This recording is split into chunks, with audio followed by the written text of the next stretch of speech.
ಕರ್ನಾಟಕದ number 1 PU college Excel PU college Guruvayanakere. Break ನಂತರ ಸುದ್ದಿಗೆ ಮತ್ತೆ ಸ್ವಾಗತ. ತುಮಕೂರಲ್ಲಿ ಕಾಂಗ್ರೆಸ್ ಮತ್ತೆ ವೈಟ್ ವಾಶ್ ಆಗಬಹುದು. ಹೀಗಂತ ಸ್ವಪಕ್ಷ ಕಾಂಗ್ರೆಸ್ಗೆ ಟಾಂಗ್ ಅನ್ನ ಕೊಟ್ಟವರು ಮಾಜಿ ಸಚಿವ ಕೆಎನ್ ರಾಜಣ್ಣ. ಮಧುಗಿರಿ ದೊಡ್ಡೇರಿಯ ಜನಸ್ಪಂದನ ಕಾರ್ಯಕ್ರಮದಲ್ಲಿ ಮಾತನಾಡ್ತಾ ಇದ್ರು ಕೆಎನ್ ರಾಜಣ್ಣ. 2004ರಲ್ಲಿ ನನಗೆ ಕಾಂಗ್ರೆಸ್ ಟಿಕೆಟ್ ಕೊಡದೇ ಇದ್ದಿದ್ದಕ್ಕೆ ಜೆಡಿಎಸ್ಗೆ ಸೇರಿದ್ದೆ. ಜೆಡಿಎಸ್ನಿಂದ ಗೆದ್ದು ಶಾಸಕನಾಗಿದ್ದೆ. ಆಗ ಕಾಂಗ್ರೆಸ್ ವೈಟ್ ವಾಶ್ ಆಗಿತ್ತು. ಮತ್ತೆ ಅಂತಹ ಸಂದರ್ಭ ಬಂದರೂ ಬರಬಹುದು, ಹೇಳೋಕ್ಕಾಗಲ್ಲ ಅಂತ ಹೇಳಿ ತಮ್ಮದೇ ಪಕ್ಷಕ್ಕೆ ವಾರ್ನಿಂಗ್ ಕೊಟ್ಟಿದ್ದಾರೆ ಕಾರ್ಯಕ್ರಮದ ವೇದಿಕೆಯಲ್ಲಿ ಮಾಜಿ ಸಚಿವ ಕೆಎನ್ ರಾಜಣ್ಣ. ದೊಡ್ಡೇರಿ ಹೋಗ್ಲಿಲ್ಲ, ನಾನು ಶಾಸಕ ಆಗಿದ್ದು 2004ರಲ್ಲಿ ಆಗಿದ್ದು. ಆಗ ಈ ಕಾಂಗ್ರೆಸ್ ಪಾರ್ಟಿ ನನಗೆ ಸರಿಯಾಗಿ ಗೌರವ ಕೊಡ್ಲಿಲ್ಲ ಅಂತ ನಾನು ಜನತಾದಳಕ್ಕೆ ಸೇರ್ಕೊಂಡು ಈ ಜಿಲ್ಲೆನಲ್ಲಿ ಸ್ಪರ್ಧೆ ಮಾಡಿದಾಗ ಕಂಪ್ಲೀಟ್ ಕಾಂಗ್ರೆಸ್ ವೈಟ್ ವಾಶ್ ಮಾಡಿದ್ದು. ಕಾಂಗ್ರೆಸ್ ಕಂಪ್ಲೀಟ್ ಮುಗಿಸಿದ್ದು ಅಲ್ಲ. ತಿರ್ಗಾ ಆ ಸಂದರ್ಭ ಗೊತ್ತೈತೆ ಏನೋ ಗೊತ್ತಿಲ್ಲ, ನೋಡೋಣ ಅದೇನಾಗ್ತದೆ ಮುಂದಕ್ಕೆ. ನಾನು ಎಲೆಕ್ಷನ್ ನಿಲ್ಲಲ್ಲ ಅಂದ್ಮೇಲೆ ತಿರ್ಗಾ ಸಂದರ್ಭ ಏನ್ ಬರಲ್ಲ ಅಂತ ಅನ್ಕೊಳ್ಳೋಣ.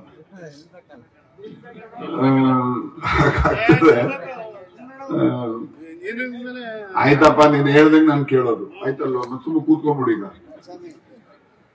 ಈಗ ಇಲ್ಲಿ ರಾಜಕಾರಣದಲ್ಲಿ ಯಾರು ಶಾಶ್ವತ ಶತ್ರುಗಳು ಇರೋದಿಲ್ಲ, ಶಾಶ್ವತ ಮಿತ್ರರು ಇರೋದಿಲ್ಲ. ನಾನು ಮೋಟರ್ ಸೈಕಲ್ ರ್ಯಾಲಿ ನೋಡ್ಕೊಂಡ್ ಬಂದೆ, ಒಬ್ರು ಒಂದ್ ಬಾಟ ಹಿಡಿದಿಲ್ವಲ್ಲ, ಯಾಕೆ ನಾನೇನ್ ಬಿಟ್ಬಿಟ್ಟಿದ್ದೀನ ಕಾಂಗ್ರೆಸ್? ಒಬ್ರು ಒಂದ್ ಬಾಟ ಹಿಡಿದಿಲ್ಲ, ಗಿರಾಕಿಗಳು ಎಲ್ಲ ಒಂದ್ 100 ಬಾಟ ಹಿಡಿಯೋರು, ಯಾಕೆ ಒಬ್ರು ಹಿಡಿದಿಲ್ಲ. ಅದೇ ನನ್ಗೆ ಆಶ್ಚರ್ಯ ಆಗ್ಬಿಡುತ್ತೆ. ನನ್ಗೆ ಅದಿರ್ಲಿ, ನೋಡೋಣ ಮುಂದಕ್ಕೆ ಯಾವ ಬಾಟ ಹಿಡಿಬೇಕು, ಏನ್ ಮಾಡ್ಬೇಕು ತೀರ್ಮಾನ ನೀವು ಮಾಡಿರುವಂತ, ನಾನಂತೂ ಇಲ್ಲ. ಯಾಕೆ ನಾನು ಎಲೆಕ್ಷನ್ ನಿಲ್ಲಲ್ಲ ಅಂದ್ಮೇಲೆ ನನಗೇನೋ ಪ್ರಶ್ನೆ ಇಲ್ಲ. ರಾಜಕಾರಣದಲ್ಲಿ ಯಾರು ಶತ್ರು ಇರೋದಿಲ್ಲ, ಯಾರು ಮಿತ್ರರು ಇರೋದಿಲ್ಲ. ಅದೇ ರೀತಿಯಲ್ಲಿ ನಾವು ಬಡವರ ಪರವಾಗಿ ಕೆಲಸ ಮಾಡಿದಾಗ ಜಾತಿ ರಹಿತವಾಗಿ, ಪಕ್ಷ ರಹಿತವಾಗಿ ಯಾರೆಲ್ಲ ಬಡವರು ಇರ್ತಾರೆ. ಮತ್ತಷ್ಟು ಡೀಟೇಲ್ಸ್ ನಮ್ಮ ಪ್ರತಿನಿಧಿ ಮಧು ಇಂಗಳದಾಳ್ ನೀಡ್ತಾ ಹೋಗ್ತಾರೆ. ಮಧು, ತಮ್ಮ ಮಾತಿನ ಕಾರಣಕ್ಕಾಗಿಯೇ ಸಚಿವ ಸ್ಥಾನವನ್ನ ಕಳೆದುಕೊಂಡವರು ಕೆಎನ್ ರಾಜಣ್ಣ. ಹಾಗಂತ ಅವರು ಮಾತನಾಡೋದನ್ನೇನೂ ಬಿಟ್ಟಿಲ್ಲ. ಈಗ ತಮ್ಮ ಪಕ್ಷದ ಬಗ್ಗೆಯೇ ಮಾತನಾಡಿದ್ದಾರೆ. ಬಟ್ ಈ ಮಾತಿನ ಅರ್ಥ ಏನು ಅಂತ ಹೇಳಿ, ನಾನು ಚುನಾವಣೆಗೆ ನಿಲ್ಲಲ್ಲ ಅನ್ನೋದಾ, ಅಥವಾ ನನಗೆ ಚುನಾವಣೆಯಲ್ಲಿ ಟಿಕೆಟ್ ಕೊಡದೇ ಇದ್ರೆ, ಅಥವಾ ನನ್ನ ಮಗನಿಗೆ ಚುನಾವಣೆಯಲ್ಲಿ ಟಿಕೆಟ್ ಕೊಡದೇ ಇದ್ರೆ ಮತ್ತೆ ಈ ಭಾಗದಲ್ಲಿ ಕಾಂಗ್ರೆಸ್ ವೈಟ್ ವಾಶ್ ಆಗುತ್ತೆ ಅನ್ನುವಂಥ ಎಚ್ಚರಿಕೆಯ ಸಂದೇಶನ ಇದು, ಹೇಗೆ ಅಂತ ಹೇಳಿ ಮಧು? ಖಂಡಿತವಾಗ್ಲೂ ವಿದ್ಯಾ, ಈ ಹಿಂದೆ ಹಲವಾರು ಬಾರಿ ಮಾಜಿ ಸಚಿವರಾದಂತ ಕೆಎನ್ ರಾಜಣ್ಣ ಅವರು ಈ ರೀತಿಯಾದಂತ ಹೇಳಿಕೆಗಳನ್ನ ನೀಡಿದ್ದಾರೆ. ಕೆಲವರನ್ನ ನೇರವಾಗಿ ಚುನಾವಣೆಯಲ್ಲಿ ನಾನೇ ಸೋಲ್ಸಿದ್ದೀನಿ ಅನ್ನುವಂಥವನ್ನು ಕೂಡ ಅವರು ಹೇಳಿಕೆಯನ್ನ ಕೊಟ್ಟಿದ್ದಾರೆ. ಈಗ ಕೆಲ ತಿಂಗಳ ಹಿಂದೆ ಅಷ್ಟೇ ಅವರು ಈಗೇನು ಸಚಿವ ಸ್ಥಾನವನ್ನ ಕಳ್ಕೊಂಡಿದ್ರು. ಈಗ ಮತ್ತೆ ಸಚಿವ ಸ್ಥಾನ ಪುನರ್ರಚನೆ ಬಗ್ಗೆ ಮಾತುಗಳು ಕೇಳಿ ಬರ್ತಾ ಇದೆ. ಮತ್ತೊಂದು ಕಡೆಯಲ್ಲಿ ಸಿಎಂ ಬದಲಾವಣೆ ವಿಚಾರಗಳು ಕೂಡ ಕೇಳಿ ಬರ್ತಾ ಇದೆ. ಇದರ ನಡುವೆ ರಾಜಣ್ಣ ಅವರನ್ನ ಮಂತ್ರಿ ಮಾಡಬೇಕು ಅನ್ನುವಂತ ಒತ್ತಾಯ ಜಿಲ್ಲೆಯಲ್ಲಿ ಅಭಿಮಾನಿಗಳು ಮತ್ತು ಕಾರ್ಯಕರ್ತರು ಜೊತೆಗೆ ಅವರ ಬೆಂಬಲಿತ ಶಾಸಕರು ಕೂಡ ಹೇಳ್ತಾ ಇರುವಂತದ್ದು.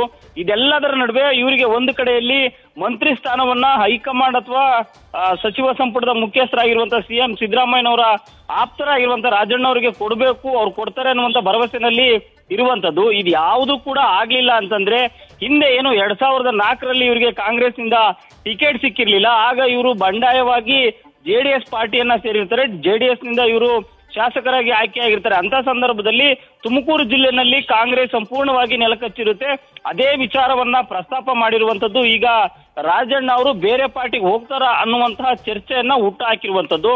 ಆದ್ರೆ ಇಲ್ಲಿ ಇವರು ಈಗಾಗಲೇ ಹೈಕಮಾಂಡ್ ನ ಭೇಟಿಗೆ ಸಾಕಷ್ಟು ಬಾರಿ ಪತ್ರವನ್ನ ಕೂಡ ರವಾನೆಯನ್ನ ಮಾಡಿದ್ದಾರೆ. ಆದ್ರೆ ಹೈಕಮಾಂಡ್ ನಿಂದ ಯಾವುದೇ ರೀತಿಯ ಸ್ಪಷ್ಟ ಸಂದೇಶ ಸಿಕ್ಕಿಲ್ಲ. ಯಾಕೆ ಅಂತಂದ್ರೆ ಇವರು ಈ ಹಿಂದೆ ನೀಡಿರುವಂತಹ ಹೇಳಿಕೆಗೆ ಒಂದು ಸಮಜಾಯಿಷಿಯನ್ನ ಕೊಡಬೇಕು, ಅದರಿಂದನೇ ಇವರಿಗೆ ಮಂತ್ರಿ ಸ್ಥಾನ ಹೋಗಿದೆ ಅನ್ನುವಂಥದ್ದು ಏನಿದೆ ಅದನ್ನ ಹೈಕಮಾಂಡ್ ಬಳಿ ಅವರು ವಿವರವಾಗಿ ತಿಳಿಸಿ ಮತ್ತೆ ಸಚಿವರಾಗಬೇಕು ಅನ್ನುವಂತ ಇಂಗಿತವನ್ನ ರಾಜಣ್ಣ ಅವರು ವ್ಯಕ್ತಪಡಿಸಿದ್ರು.